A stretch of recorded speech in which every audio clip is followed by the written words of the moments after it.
জাতীয় সংসদে ঘটেছে এক ব্যতিক্রমী ঘটনা।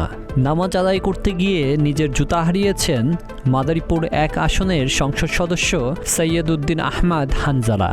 সোমবার রাত 9টার দিকে নিজের ভেরিফাইড ফেসবুক পেজে একটি পোস্টে এই বিষয়ে নিশ্চিত করেছেন তিনি।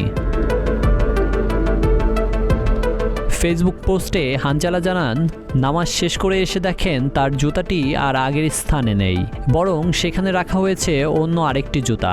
ধারণা করা হচ্ছে কেউ ভুলবশত তার জুতা নিয়েছেন এবং সেই সাথে রেখে গিয়েছেন নিজের জুতাটি।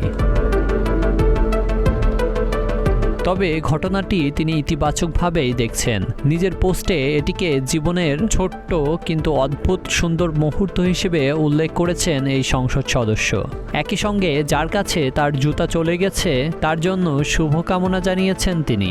পাশাপাশি বিনীতভাবে অনুরোধ করেছেন কেউ যদি ভুল করে তার জুতা নিয়ে থাকেন তাহলে তাকে ফিরিয়ে দেওয়ার জন্য। এদিকে যে জুতাটি ভুলবশত তার কাছে এসেছে সেটি আগের জায়গাতেই রেখে দেওয়া হয়েছে বলে জানিয়েছেন হানজালা। ঘটনাটি সামাজিক যোগাযোগ মাধ্যমে ইতোমধ্যেই হাস্যরসের জন্ম দিয়েছে এবং নেটিজনদের মধ্যে তৈরি করেছে ভিন্নধর্মী আলোচনার।